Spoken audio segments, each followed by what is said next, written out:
like to welcome everyone to episode 12 of the Focus Hunting Podcast. Today I'm joined by Scott Ellis. Scott is the executive director of the GOABC. Scott and I discuss the outfitter industry, the impact of COVID, anti-hunters, and a few other topics, such as the grizzly bear ban. I think you guys are really going to like this episode. As always, make sure to go to the Focus Hunting webpage. We've got a lot of new gear coming out, so keep your eye on that. And a quick shout out to BC's Interior chapter of SCI. If you guys aren't familiar with who they are and the great work they're doing, make sure you check them out. They can be found at www.bcinteriorsci.ca. Go check out all the great work that Amber Lee and the rest of the crew over there is doing. But I really think you guys are going to like this episode, so sit back, turn the rest of this intro up, and enjoy.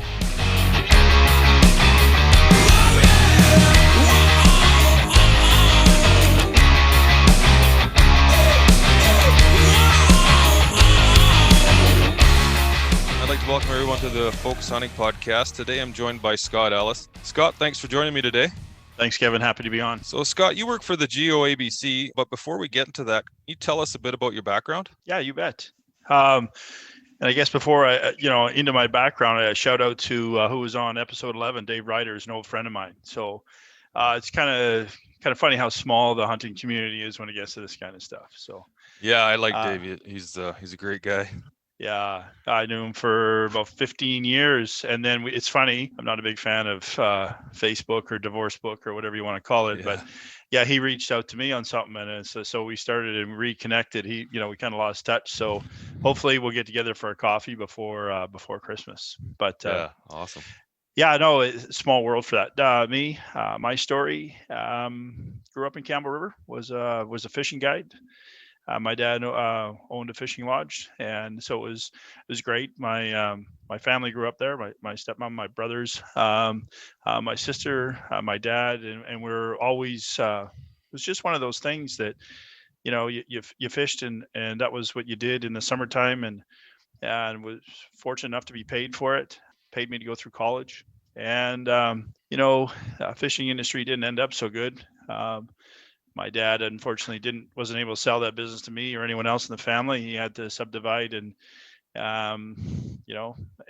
do something different. And so I have that in the back of my mind, what happened to the fishing industry, and it haunts me to this day of what the commercial fleet looked like, what the sport industry looked like, the amount of fish that we had.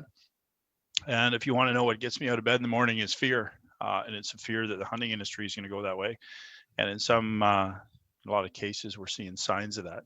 Yeah, I worked in the forest industry, supplying products to sawmills for about 15 years. Like I say, that's where I met Dave and many other great people. Got to explore, basically most of British Columbia and Western Canada, and got to hunt and fish and do all kinds of stuff in different places. So I think fortunate that I've been able to hunt in places that maybe some people hadn't. Provides me a little bit of perspective on different hunting seasons. And I kind of came home one day and I had missed another event because I was traveling a lot, and I was 3 weeks out of 4 in the US, and I had my 2 little kids in tears because I missed something important. I don't know what it was, but Christmas or birthday or anniversary or something. And my wife said, something needs to change. All your shit's going to be in the driveway. Sorry, I don't know if I can say shit on your show, but yeah, it's all good, brother. So I'm like, well, I kind of like my family and my wife, so I'm going to do something different. And I opened the paper, and Guide Outfitters, we're looking for somebody. And I'm like, well, it's about all I know, fishing and hunting, and a little bit about the forest industry. So that was 12 years ago. That is just crazy, absolutely crazy how time flies. Oh man, it totally flies. So for those who don't know, what's the GOABC? Yeah, thanks, Kevin. The Guide Outfitters Association of British Columbia is a nonprofit society established in 1966 to represent the guide outfitting community to government and advocate for science-based decisions. And I'm a registered lobbyist. And so our vision is, a strong and stable guide outfitting industry in the province of British Columbia with abundant big game populations for all today and into the future. So it's a bit of a mouthful, but it gives you an idea that we think about our community, but we also think about wildlife and what impacts the wildlife, and not just from a hunting perspective, and not just today, but it's over a long horizon. What do you do with the GOABC? What's your title? Or do you have? Is that one of many? Chief cook and bottle washer. It's I left a Fortune 500 company, a large sales team and a support group around me. And I don't know what we were, $25 million in sales. And I went, when I first came into this little nonprofit, less than $1 million in sales and a handful of staff, I thought, I make golfing every afternoon. This will give me a walk in the park. And the first thing I ran into was an issue with bears. It was kind of baptism by fire. I had tried to get a hold of the minister, former minister, Barry Penner, and couldn't get him. And I'm fairly determined, for those of you that know me. So I kept calling. And so a guy was answering the phone all the time, named Spencer Spruill. Sorry, Spencer. And it kind of felt like it was a first name basis, him and I. And then something broke. It was on the Haida Gwaii, I believe. There was protests, people upset about bear hunting and this and that and the next thing. And so at the time, I'm pretty green to what this is. And I asked my executive assistant, I said, so what's our position around dealing with the media and all these media requests that are flooding in? And she said, no comment. And I'm like, oh, well, that's pretty easy. I said no comment to about, 8 different reporters. And then my phone rings and it's Spencer. Spencer says, Scott, the minister wants to speak with you. I'm like, oh, minister.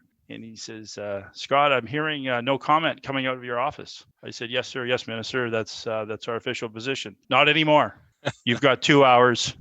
Is that clear? Crystal clear, minister. He said, great. Then you can phone me back. Then we'll have a meeting. Have a nice day. Click. I'm like, oh, welcome to Guide Outfitting. And so, became a bear biologist overnight. And been dealing with the media ever since. And that'll lead into some of the things that I want to talk about a little bit later. So executive director, I guess that's just a short way of saying wears a lot of hats. Yeah, amen. Now, I read that there's 245 outfitters in BC. Do you guys represent all the outfitters in British Columbia, or do they have to be? So no, we don't represent everybody. You have to opt in. Alberta is the only jurisdiction that is mandatory membership, and in BC we've got I don't know the numbers off the top of my head, 40 outfitters that own multiple guide territories.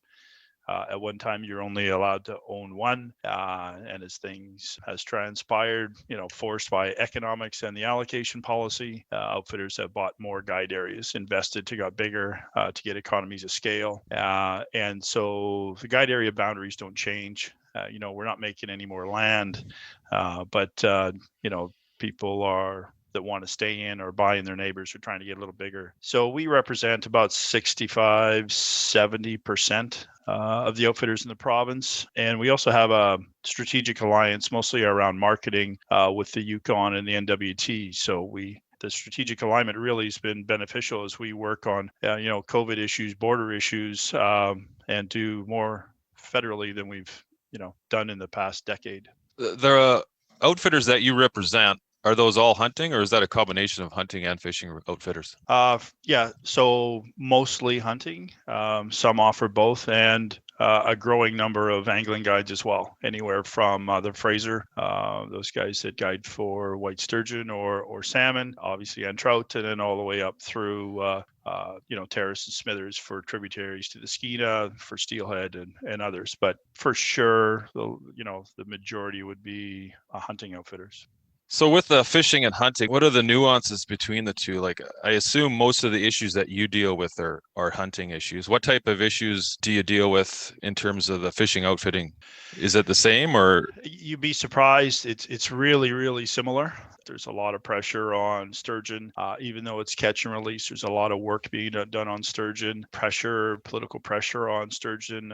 First Nations that have some concerns around that fishery. I'm really pleased, actually, that for a long time that the guides have really been involved in a tagging, kind of a measuring and tagging system for sturgeon. There's a lot of similarities, right? There's the same issues, whether we're talking about predators, four-legged or they swim, the same kind of issues. We're talking about climate climate change, and so water temperature and what's going on with, thermal cover and snow. We're talking about logging, so sediment going into spawning channels or the like, and then whether we're dredging or not, or what's going on. And then you've got all that, fishing, hunting pressure, both commercial and then guides and recreational. So there's, really a lot of overlap. And at the end of the day, it's the same minister, it's the same deputy minister, it's the same executive director. So it's not till you get to the director of fish, who is a different Jennifer than the director of wildlife. So two Jennifers, directors that have different things. So the hierarchy within FLNRO RD is really same people. Right.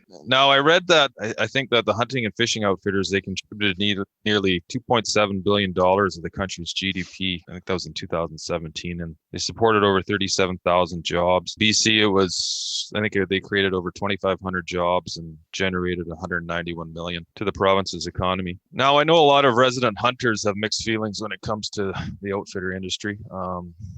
Some, like myself, they completely support the outfitters in this province, and I think that some maybe feel that they're taking the game away from them. Can we maybe talk about like the effects the outfitters have on the economy? Your economic numbers are bang on. That was a recent study that we did through the Canadian Federation of Outfitter Associations. So that's across Canada. And then we tried to break out, the hunting piece. And then I guess it's just like anything, if we do this properly, if we work on growing the pie, which has been talked about a lot, and stop arguing over the piece that you get. And I think we've done that now. Unfortunately, that took 10 years of fighting between GOABC and the BCWF. I don't think that advanced any environmental, landscape level, land use, any kind of protections, any kind of conservation initiatives on the ground. I think that when you're in the ring, you're not really worried, or you're not really watching what's going on around outside. And I think that, really we've seen decline in some, actually too many wildlife populations, and I'm really pleased that, our executives are starting to talk, trying to find alignment, trying to, get over all that thing. I think, I think there's some hard feelings that have been there, but at the end of the day, the outfitters are on the landscape. They are residents. They do have they're all small family businesses. In some cases, one of the most stable or long time employers in small towns. And so I get to represent people from, not so much from Vancouver, but you pick a place, whether that be Atlin or Muncho Lake, or these Nakusp. Your people are coming from these places that most Vancouver folks have no idea where they are, what's going on, or how diverse it is, or what the issues are. So I think there's room for us all to play together, to work together. I was a member of the BC Wildlife Federation long before I joined GOABC, and I'll be a member long after. I encourage anyone to get involved in something that they're passionate about, like hunting, like Dave Ryder did. Join a club, get informed, figure out what's going on, be knowledgeable, and then take action on whatever you don't like, and how to improve where we are with our wildlife. The harvest that the outfitters take really is not an impediment to hunters. No, exactly. I almost never see one, right? So yeah, well, exactly. And I, like you said, it's local business, and I'm a small business owner. I have a construction company here in Kelowna, and sometimes we have contractors, clients that are from Alberta, Calgary, Edmonton area. They're coming here to Kelowna to catch the real estate boom. And, that money that they're making isn't going back into this province. Whereas, like the guide outfitters, they're all from this province. That's out of town money coming directly into this province and staying in this province. They're supporting hotels. They're supporting local restaurants, local mom and pop archery shops, local mom and pop gun shops. So yeah, I mean, it's just that money's coming into this country, into this province, and it's staying in this province, and it's getting distributed back out through the province, not only through the amount of jobs that it creates, but all that money is going back directly into this province, which myself, I think that's a great thing. I mean, if it was reversed where that money somehow was leaving this province, then I can see guys having an issue with it. Maybe a little selfish when you say that these guys are taking the game away. Hopefully over time we can kind of change that persona of the outfitter industry. Well, I mean, I sure hope so. I mean, you can't change the past, but I think there's plenty of opportunity, and there has been a lot of work done from the outfitting community, whether we're talking about prescribed fire or conservation work or outreach or just initiatives to help advance wildlife populations and do restoration work and contribute, both volunteer and monies through things like HCTF and licenses and tags, and it's not enough, but we definitely think we do our part, and I think working together, we're with the hunting community and the guiding community, I think we're in a better place. Yeah, and that's one thing Dave and I talked about on the last episode was just more unity within the hunting organizations and working together for a greater common goal than everybody just working on what they need or what they feel their interests are. And so hopefully with what Dave and I talked about and what he's working on, we can get that. Yeah, and Kevin, that's what I appreciate about this and your show and others. Get the opportunity to talk about these things and get them out there and provide some facts, answer questions, get rid of the myths, and find ways to. Someone says it. David Brannick, a friend of mine out of the Kootenays, he's an outfitter. He says it well. He says we all look at each other differently when the water hole's drying up, and I think when you think about moose in many places and elk in many places and mule deer specifically, there's cause for concern. Yeah. And then you look at resource extraction on the land. You look at activities on the land. I'm old enough to remember the times when there was no quads and really no snow machines, and they couldn't get to where they get to. I was on my first quad with tracks this winter to pull my moose out. I can tell you that I was absolutely amazed how that machine went up a mountainside in 10 inches of snow. It was pretty slick. So, Yeah. Less sanctuaries, more roads, more logging, more cut lines, more people.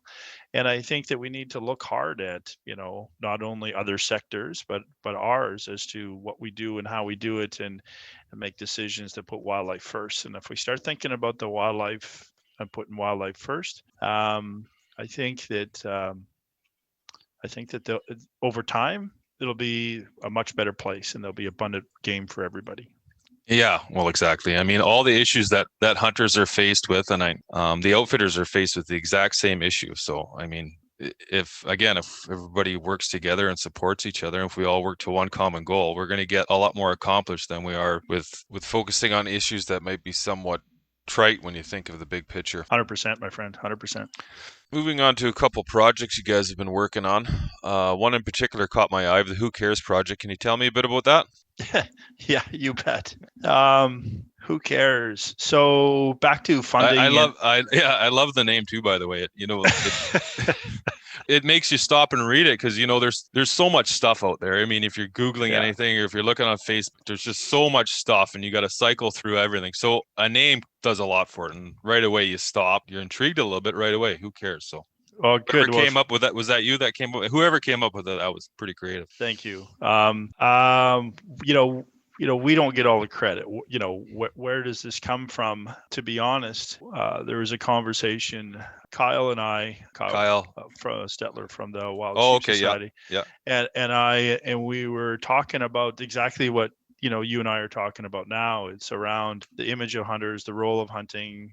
How can we improve what kind of the general opinion, and so just interesting that I had the opportunity to talk to some of the people involved with Hug a Hunter out of Colorado. Yeah, just a quick story for a sec. A gentleman by the name of Dick out of Colorado, I was asking him some questions and he went off on me about how corny, how stupid, how much of a waste of money it was, and how he just thought that was just a ridiculous campaign. And I said, well, it's not for you, Dick. And he just kind of looked at me and I said, it's not R3. It's not recruitment, retention. I don't know whether the third R is reactivation.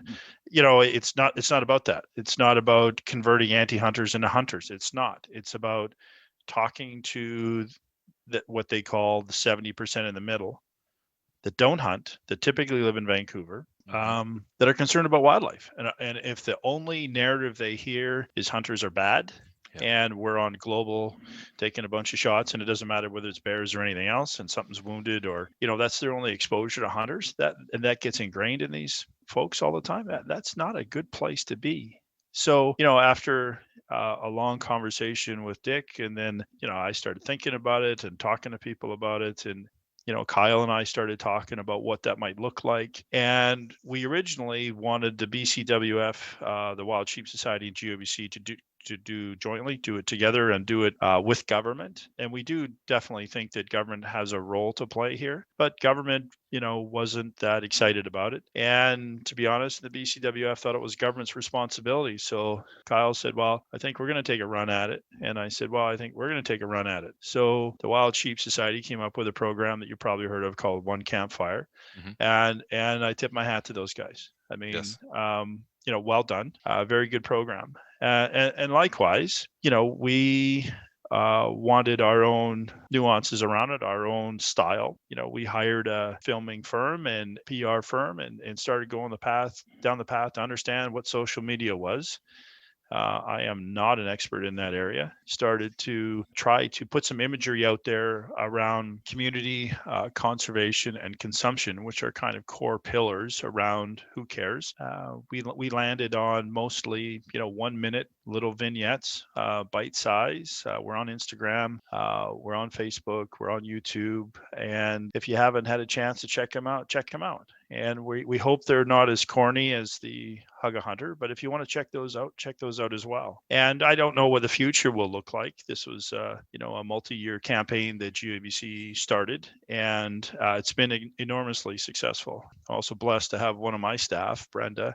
She's done a phenomenal job, and then we're all learning. The board has a PR team in combination. I think that it's showed just mind-blowing results. We had no idea the followership and the responses and the interaction that we'd have with non-hunters. And if you're a hunter and you haven't seen Who Cares, that's okay, because it's not for you. And I'm not an expert on geofencing, but we try to geofence between Hope, Whistler, and Victoria. And if you're in that triangle, we send you information, and it's all around Who Cares, and it's all around people that we think are open-minded. Yes, we get hunters that follow us. Yes, we get outfitters that follow us, and yes, the organic, kind of growth is neat. But we are really focused on urban, Greater Vancouver folks, that 70% in the middle. And we're not trying to make them hunters. Absolutely not. We're just trying to provide another narrative, have them think, whatever that soccer mom that, has a bunch of kids that's, wants to make sure, and she's concerned about wildlife and doesn't see any, that, hey, somebody cares. We're not saying it's only us. Absolutely not. We do, and we know others do too. And so that's the thought process. So if you haven't watched a vignette, please go to Who Cares BC. We're pretty easy to find. It's on the GOABC website as well. We have our YouTube channel. Subscribe to that, and then so we put out a new vignette every week, as well as other posts with other informations and other facts. Yeah, we continue to launch them, and we continue to be just pleasantly surprised at the response. Yeah. Really cool. Yeah, no, it's great. And that's something that I think we should all strive, basically bridging the gap between hunters and non-hunters, and having coordinated efforts to, achieve results on the wildlife issues in this province. One issue I guess we're all facing right now is the current pandemic. What sort of impact has COVID had on the outfitter industry? I'm not sure which adjective you use. Massive. Destructive, enormous. It's as you touched on earlier, 90 some odd 95% of our clientele are international travelers. There's a bunch there as well that are Canadian, but by and large, really the lion's share is international, and of those, most of those are the U.S. and the pandemic is what it is. The borders were closed. I think it was March the 20th. We thought at that time that it was probably unlikely that we were going to have a spring bear season, and as we started watching what was happening around the world, we realized that probably not going to have a fall either. GOABC predicted that quite early on. Actually got some criticism around that, to be honest. But now, as everyone's kind of come to the reality as to, oh my God, this is here, this is a big deal. I think we're going to lose our spring as well. I don't think that we're going to get the vaccines out and distributed well enough till the summer. For those of you, that we're planning on a spring bear season, as a resident, you may be able to do that. But as a non-resident, this will be our second spring, not guiding any clients for black bears. Yeah, that's got to be a big hit to the industry, that spring black bear. Hopefully that. It is huge. About 45% of the non-resident tags are for black bear. Wow. Yeah, no, it's huge. That's huge. So how has it been with Canadians stepping up and filling the holes for the Americans that couldn't make it? Yeah, really tough, actually, to be honest. So, I mean, some were able to, but really the biggest challenge was these 30-day extensions. So, you got to have horses in the mountain, in the plains field, guides hired, cooks, wranglers, camp ready, firewood cut, trails, blah, blah, blah, right? The whole, like, ready to go, engines running. Yeah. And then, August 21st says not closed for another month. And then so everyone stays waiting, what's going to happen? And then, September, 21st gets extended to October 21st. So the ability to pivot to Canadians or BC folks, really, really tough because you have contracts in place. We're not like Butchart Gardens or Capilano Suspension Bridge where just, people come and do whatever they want to do. No. You've got a contract with dates and times, and you're in that week or 10 days or 14 days, depending on who you're hunting with and what you're hunting. And so you can't cancel those contracts on hope that you're going to fill another one. And so with a Canadian or a British Columbia resident. So it was extremely tough. And I think that those 30-day rolling extensions were an unintended consequence. We made some appeals both provincially and federally for something we called alternate self-isolation. We're pleased that in the Yukon that we were able to get that through the provincial health officer and the MP and the federal government. And so really what that was, and of course, if you reflect back to that time, the Yukon only were allowing BC folks to go there to hunt. But we were able to successfully convey a story where why wouldn't you let folks come in and have them self-isolate while they hunt or fish, and they can be on the top of a mountain or on a lake somewhere. Yeah. Right. There's this idea that you have to be in cell phone service and you have to be in the local hotel for 2 weeks. Ordering room service is absolutely ridiculous. Logic prevailed in the Yukon, so no movement here yet on that. And to be honest, we've lost the season and we've shifted. And really now our conversations are around a vaccinated traveler, a rapid test at the border, and then what you've got obviously is only healthy tourists coming in. And we think that's the next cohort that we should be talking about that would be able to come across. Yeah, it's tough. Absolutely. I mean, for spring bear, it's going to be tough. They have a vaccination coming out, but like you said, you look at the number of vaccines coming out compared to the population, it's going to take a while for everybody to be vaccinated. And I mean, the population of the United States is 10 times what it is here in Canada. So it's going to take a long time to vaccinate all the people. And I hope the health officers recognize the rapid testing as a suitable alternative to self-isolation. I guess, obviously, if they can show some proof of vaccination, then I guess it's you don't even have to worry about it at all. But it's tough. It sucks. It is what it is for now, I guess. For sure. And, Dr. Bonnie Henry has done a great job, I think, protecting British Columbians, and that's her job, right? And so I'm a sports guy, and I kind of think of her as kind of the defensive captain. I don't believe she's the captain of the team, and I'm not sure who our offensive captain is. But if we have an offensive captain, I don't know if that's the new Rick Gulmack, the new MLA, responsible for cross-border travel, specifically with Washington State. I don't know if it's him. I don't know if it's our new tourism minister. I'm not sure who. Maybe it's maybe this is equally a federal issue. So maybe it's our Melanie Jolie, our federal tourism minister, or maybe it's somebody else. But I really think that, we need an offensive captain that says, okay, this is our plan. Because we don't hear a lot about the plan. We hear a lot about the 6,000 6 million vaccines, and we're issuing to these people first. And these are the two types, and these are the challenges. And, I'm not a doctor nor an expert on any of that kind of stuff, but I trust that on the defensive side, they've got that nailed. And, and she's done a great job. On the offensive side, I'm not sure, we need some courage and we need a plan there. And I'm not sure who's leading that, but, if you're not vaccinated and we don't have a rapid test that's reliable, fair enough, right? Then the borders, it's going to be tough. And I don't think anyone in the tourism industry, and obviously it's not only us, there's a lot of others in the tourism industry that are hurting and want that vaccine to be safe and distributed quickly and get to herd immunity and get this under control. Yeah. Other countries, if you go to Africa, certain African countries, you get a vaccine for yellow fever. It's been going on for, many, many years. It's just, if you're going to go there, you get a certificate, and for those of you that have traveled to different places, some of them are optional, some of them are not. Right. And so I think that we can quite easily get a offensive plan that's around vaccinated travelers who can come into Canada, and that can be done safely.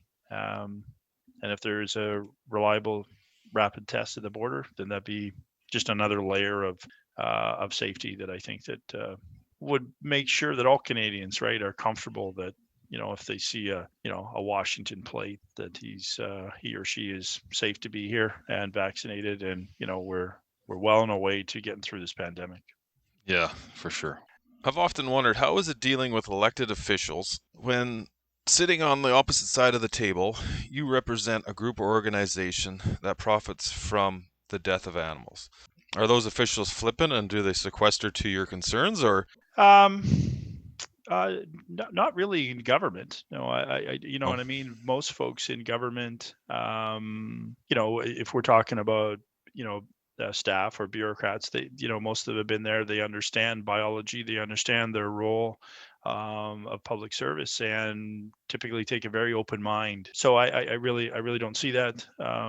The MLAs that are elected, they generally play to their constituency. They have a platform, and while I'm disappointed that none of the parties had enough about wildlife in their platforms, I am pleased that I am cautiously optimistic that this Together for Wildlife that the NDP is funding will produce results. I am cautiously optimistic. So let's just leave that there. Been around this a long time to know that there's going to be a lot of resistance to that, both in their structure and how they make decisions. So just really quick on that, you've got a district manager that makes decisions around logging and roads and cutting permits, all that kind of stuff. And you've got a different regional manager that's responsible for wildlife decisions. And so while these are two different people in two different silos, fundamentally we have a problem. So we have a governance issue we need to fix. I am supportive of more funding, but moose or white-tailed deer or elk or whatever you want to talk about, they don't eat that stuff. So we need habitat, and we need a balance of predator prey on the landscape, and not this BS around alternate prey. If you want to get me pissed off, you start talking to me about that. I mean, this primary prey or alternate prey stuff is just that I'll fill a whole show on that, and I have a lot of respect for Rob Zaroya. So I'm just going to say that right now. You want to get my blood pressure up, that's how you get me talking about this, because that's just. Yeah, I don't even know where these. I don't even. I'm speechless. We won't even go down that rabbit hole. But that's another podcast all on its own. Yeah. So you mentioned one thing there. You mentioned the initiative the NDP is committed to. Can you just give me a brief on what that is? So it's a desire to be more inclusive. So the traditional stakeholders are the BC Wildlife Federation, the GOABC, and the BC Trappers Association. And then to some degree, there's been some expansion of that to include others like the Wild Sheep Society, which we're thankful for their wisdom and their input. So what the NDP's done is really said, well, that's fine, but we want a much wider catchment of opinions, and specifically around habitat. And so, there's been some, groups that are in the conversation that are on the former minister's Wildlife Advisory Council. Traditionally, I would say maybe weren't listened to enough. And not all those groups are anti-hunting. A lot of them think the same as we do around habitat and habitat protection and land use, and have the same concerns about, logging and spraying of glyphosates and free to grow, and a bunch of other problems that we have in the forest industry. So I think that we've got some unlikely allies there, and I think that I don't know if we're in desperate times yet, but we see kind of that desperate times, desperate measures, and we're talking to folks that we hadn't talked to before and that didn't really agree with us. And so we're hopeful that things that we want to do change, whether we're talking about FERPA, so the Forest and Range Practices Act, or free to grow, or spraying of herbicides, that those things actually get addressed, and the forest industry gives a shit. Sorry for my RFP friends out there.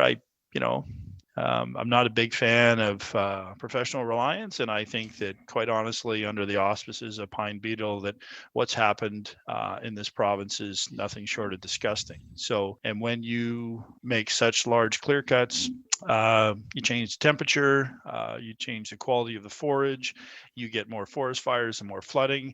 And I don't think we need to go into that and see, example after example as to how we've seen more forest fires and more flooding in this province. So, Yeah. I really see that the forest industry has an opportunity to pull up its socks, and so far has been extremely reluctant to do so. Without habitat, we don't have wildlife, and the change of habitat has really enhanced the ability for predators to be effective. And they don't burn the calories, they have more pups, puts huge pressure on recruitment. Wildlife management is tough, right? Yeah, We're absolutely. talking about killing stuff, and we're talking about jobs, and we're talking about really big things that have consequences. And Yes. and so that's why some politicians don't want to make the tough decision. Yeah. Right? They Yeah. want to find a way around it. They don't want to do a wolf call till there's no caribou. They don't want to do a wolf call, so they push people into something called, do some work on alternate prey or primary prey. Why? Because we want to do it. Well, they don't work unless you have a wolf call that works with it. And you can look, and it's over and over and over again. The numbers out of the Tweeds mirror around the wolves taken out of there, 30% of the population is caribou calves. 30%. Before the wolf call, 0. Wow. Is there any surprise why the caribou went from whatever it was, 5,000 to 500 or whatever the number is? I don't have those exact numbers, but Yeah, I don't even think that many, but yeah, no kidding. yeah. And so, the work that they've done in the piece, just fantastic results on caribou, and can't be done, whether you like it or not, can't be done without predator removal. If you Yeah. don't have a balance on the landscape, inaction is a choice. If you choose not to do anything about the wolves, the consequence for that is you're going to lose caribou. And if you don't care about that, well, then you're going to lose moose and elk. If you don't care about that, you're going to lose, mule deer and white-tailed deer, right? And then, and you're losing cattle. So sooner or later, someone's going to care. Someone should care. Yeah, definitely.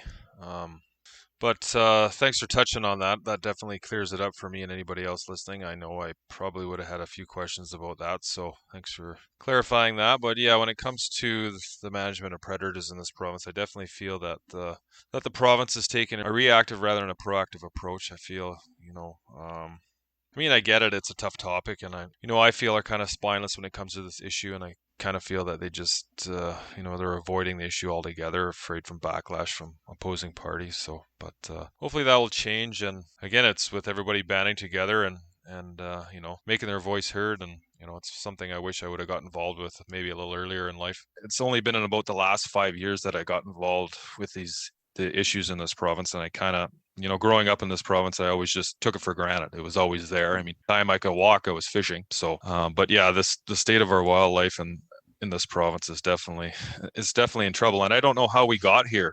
To blame myself. I should have maybe got involved when I was younger, but it wasn't until my kids and I started doing stuff with my kids that I started to take more of an interest in it. So hopefully moving forward, we can all work together, hunters and guide outfitters and everybody else and non-hunters can all band together and work for the same common goal. Well, it's one thing I say quite a bit is sorry for my business speak, but KPI, so key performance indicator, is healthy wildlife. And so if you have a healthy ecosystem, you have a healthy environment, you have a healthy forest with good habitat and clean air and good water, you have good populations, Yeah. right? And so instead of, trying to figure out how we plant the most 2x4s and how fast we can get those, milled and sold, why don't we think about, okay, change what we measure you on, but instead of maximum stems per hectare everywhere all the time, and rather than it's pine, pine, pine, why don't we say, okay, we're going to allow natural regen here, and we're going to think about wildlife here, and we're going to plant some deciduous, and we're going to do some different things, and we're going to deactivate some roads, and we're going to provide some sanctuaries, and we're going to do some things a little bit differently, and have government say, yeah, that's okay. Yeah. Right. And the forest industry say, yeah, we want to do better. But right now, forest industry really doesn't want to do better. With all due respect, they say jobs, jobs, jobs, and government holds the line, and we don't get any change. And that here we are. And I think now, while I believe kind of that outfitters are the canary in the mine shaft, so to speak, for this, when the harvests start going down and people start complaining and they start seeing, wow, there's no white-tailed deer in the Kootenays anymore, and wow, the elk are down, and then the moose are down in some places, and the caribou are down, and you know what I mean, and people start going, wow. Yeah. And then it's not just hunters that are noticing it, it's other people that in the backcountry that are hiking and are going out there and don't see anything, unless you're in Oak Bay. Like my two daughters are going to UVic, and they show me photos almost daily of big bucks in their backyard. I just can't believe it. I see more pictures of good bucks, from my daughters than I do from my hunting buddies. Now that's, and they're going to school. They're not hunting. That's just, Yeah. Well, here in Kelowna, yeah, exactly. And yeah, I mean, everybody, I think it's evident everywhere. This year on my mule deer hunt, it took me 5 days to find a 4-point mule deer. And my wife's sending me pictures. There's a 170 buck sitting in my front driveway. Yeah, blows your mind. But yeah, that's evidence right there. And, that's why I think that all hunters, they need to, they just need to open up, because the guide outfitters are truly concerned about what's going on in this province. A friend of mine there, he has, I think, 2 goat allocations, 1 sheep, and unlimited elk. He'd be fine with a total reduction in elk in the Kootenays going to an LEH just so they can recover their numbers. He's seen significant decrease in numbers where the burn was. I think it was in 2017 down there. But hopefully moving forward, we can all work together here. And yeah, I agree. And I think from a stakeholder perspective, that when there's more that unites us than separates us, right? And when we start getting into, well, I'm an archery hunter, yeah, but you use a crossbow, or you use a compound bow, or you're a guide, or you shoot the first buck you see, or the biggest buck you see. We start splitting our positions. None of that stuff's good. Yeah, exactly. We shouldn't be splitting hairs. We're a group. We're all hunters. Hunters should stand together and band together, because we face enough backlash as it is. The anti-hunting community is growing faster than the hunting community is. So, I mean, outfitters, they receive more backlash than any hunter does regarding the anti-hunters. They're an easy target. They're making money off the death of an animal. So, yeah, I mean, it was interesting. I had the former minister tell me that, Scott, all you guys are divided on your wildlife issues and what you want. All the anti-hunting groups all want the same thing. Yeah, exactly. And I think it was in 2017, we went on a family trip. We took our kids down to SeaWorld and down to the zoo and stuff. And we were staying at a hotel. In one of the rooms, the big room down there in the hall, there was an anti-hunting group down there. And then, so I kind of just peeked in, and I was eavesdropping on the conversation. And then some people were asking me about, and I just played ignorant and just kind of hid, my true identity and thoughts about hunting and stuff. And I just wanted to see what their perspective on was it. And there was people from Pacific Wild, there was people from the Wildlife Defense League, and they had one common goal, and that was shutting hunters the fuck down. They didn't care about, the different interests that each group has. They just had one common goal, and that was getting rid of hunting altogether. So like Dave said the other day, was the reach that we would have if all hunters and all hunting groups and all fishing outfitters and everybody just stood together, we'd have a huge voice, and we'd get twice as much achieved. And so I don't like losing. I'm not one of those guys that I tell my kids to be gracious in loss. It's tough. Yeah. As I get older, I'm a little better at it, but always been quite competitive, and continuing to lose around these hunting conversations. And now I'm speaking specifically of grizzly bears. And to hear friends of mine, hunters that I know, they don't care. Oh, I don't hunt a grizzly bear. Well, I never got a draw. It doesn't matter. We don't eat the meat. Whatever that, I don't care. Right. Yeah.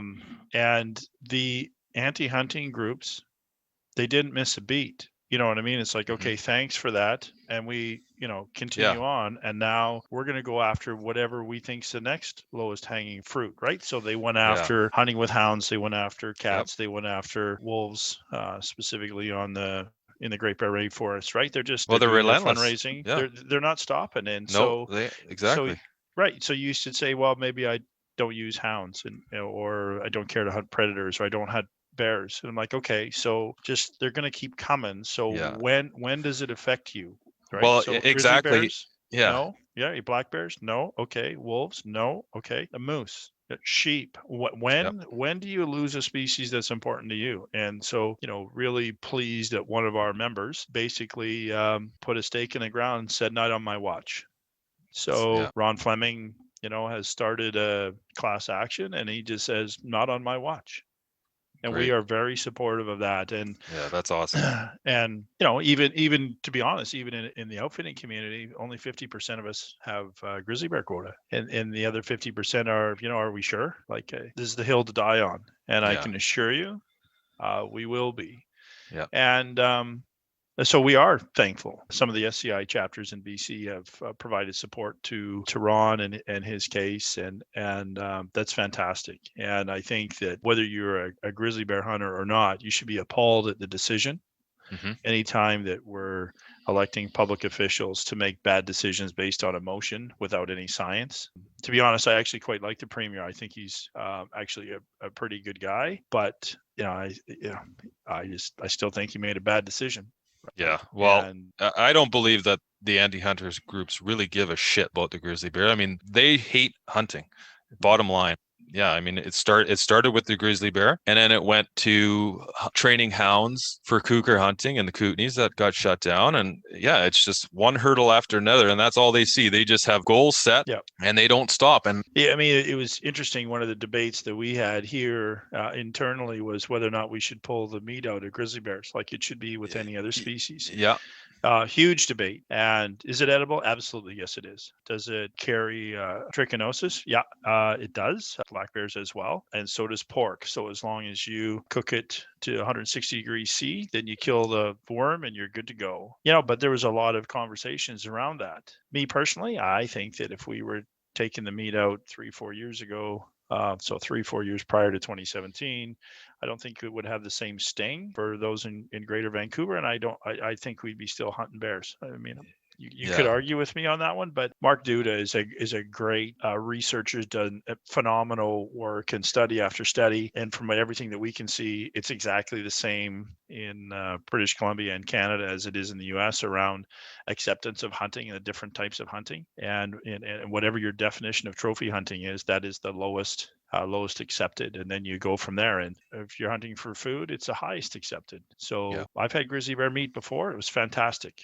Not every bear is going to be fantastic, just like not every moose is fantastic. But I think that we need, and that's one of the pillars of Who Cares, is really around consumption. And so we really want to be talking about different ways to cook, different recipes. I'm not sure how many recipe books we have at GOABC. I think we have 3 different ones.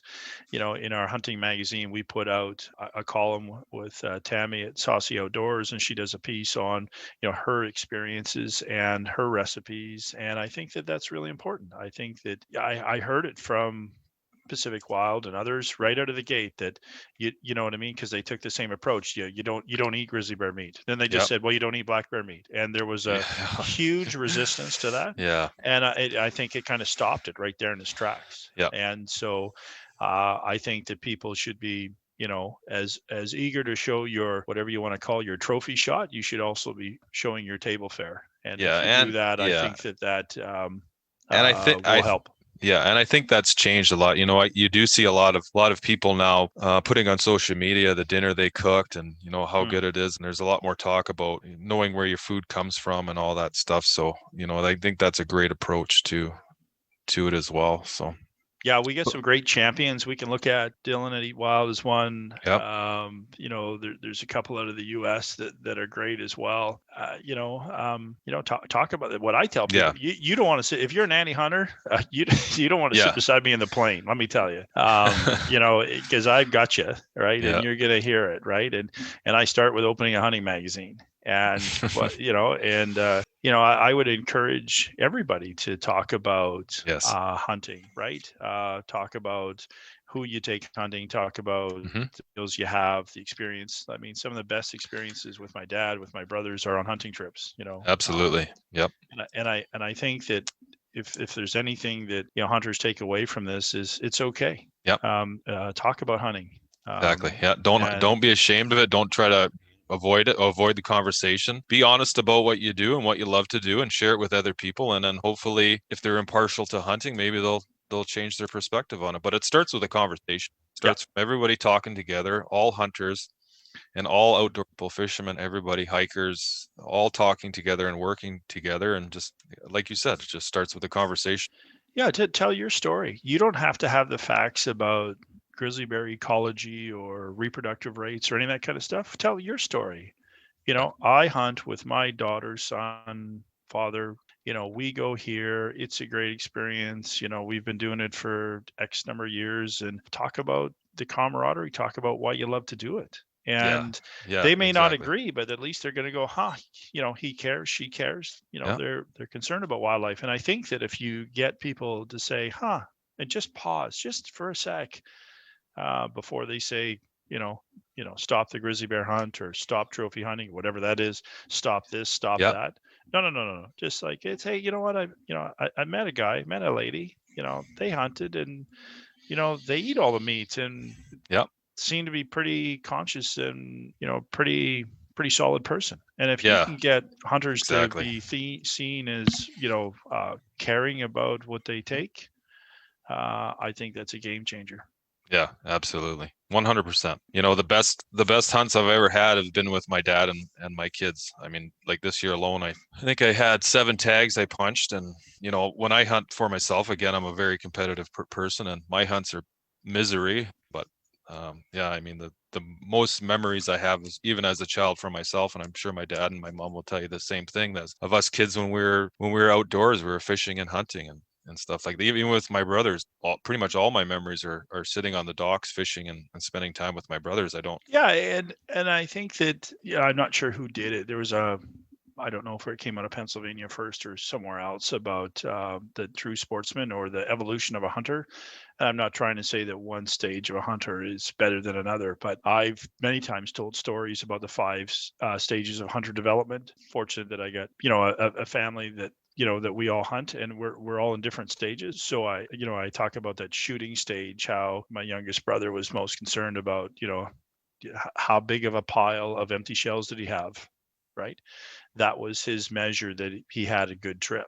The brother closest in age to me, he's all about, well, they call it the limiting out stage, but he's all about the meat, right? And so, if it has horns, he's squeezing the trigger. He's got, he's a big boy, 6'5", 240, Wow. and they got, 4 big kids, and they eat. So his motivation is meat. And the only reason that he would shoot a bigger buck over a smaller buck is there's more meat on it. Like, Yeah. so Yeah. I told him he's a trophy hunter and he's ready for the next stage. And he said, well, if a trophy has more meat, that's the one I'm shooting. Right. And so he's really about filling the tag, and, not about antlers at all. And then the middle brother, he's been away from hunting for about 10 years, and he's coming back into hunting, and, and he really, wants to, achieve something. He wants to shoot it, whatever you want to trophy is, something to be proud of, I think. Yeah, I call them memory. I don't, that word trophy hunt is, to me, it's been bastardized by the anti hunters, and I think that the word we can't use anymore. So I call them memory hunts. But anyway. No, fair enough. I like that. I mean, at the end of the day, whatever your motivation is hunting, The next one is, the method stage, and I would argue that that's where I am, because if there's any way that I can get out to hunt, I will, right? So, I own a bow, I own a muzzleloader, I own a crossbow, I own a rifle, and you know what I mean? And I travel to hunt, right? So that's kind of me. I'm hunting all the time everywhere. I'm thinking about hunting all the time, draws in different places, and how, are we going to get drawn in Saskatchewan, or how are we going to hunt in Washington State, or whatever, right? And then it's where my dad is. To be honest, my dad wants to come with his sons and daughter and come hunting, and he just wants to come for the camaraderie. He doesn't even want to shoot anything. He's in that sportsman stage, and he really, the way dad thinks is he says, well, I want to be the camp cook. Yeah. And so my dad's the same way. Well, yeah. So my dad doesn't know where the kitchen is, except that's where the good food comes from, right? So now he wants to be the camp cook. I'm like, you can't cook anything. So, how's that going to happen, right? But no, and he just wants to be there with his family, and he doesn't have to shoot anything, and he's got the time and the resources, so he volunteers and he gives back and he does whatever he can do. And I think that hunters need to understand that we're all hunters, but there are different styles and different types within our community. And there's so many nuances to hunting. I mean, and it's something that no matter how you look at it or how you approach it, there's it's something we all love to do, and something taken from us, unfortunately.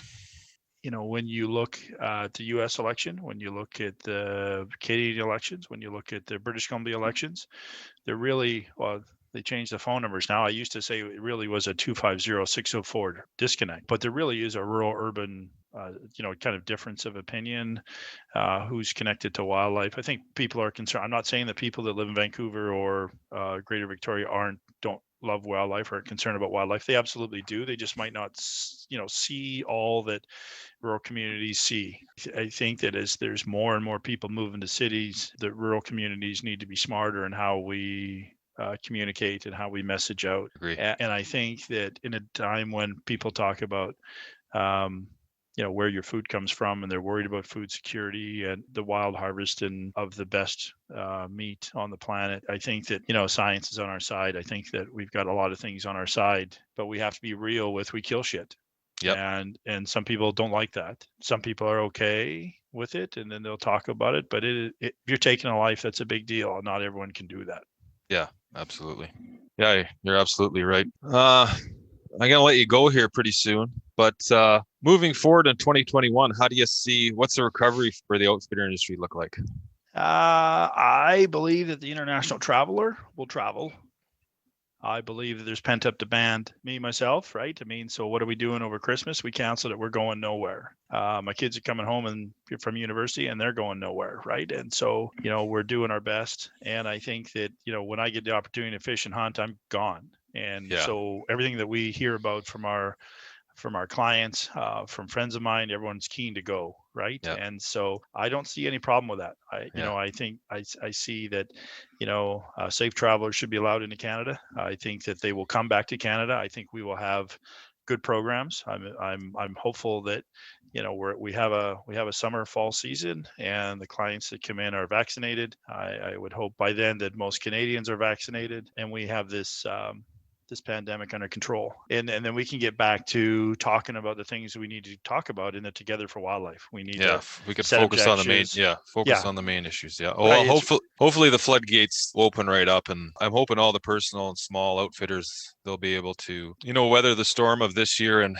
bounce back, and hopefully in 5 years this is just something we talk about, and it doesn't have any long-term effects on the industry, and we can all move forward and achieve what we need to achieve. Yeah, amen to that. But anyway, I want to thank Scott for coming on. It's been a lot of fun. Yes, no, my pleasure, Kevin. I really appreciate the opportunity, and I do consider myself blessed. I get to talk about fishing and hunting all day long, every day. So yeah, that's great. Some days a little bit more frustrating than others, but pretty lucky to be able to do something I love to do. And, yeah, I hear you there. I mean, people ask me why I started the podcast, and you think about it, a lot of it is just completely selfish. You get to meet new people like yourself, and you get to talk about hunting, so it's great. Yeah, absolutely. Okay, man. Well, again, thanks again, and we'll talk to you soon.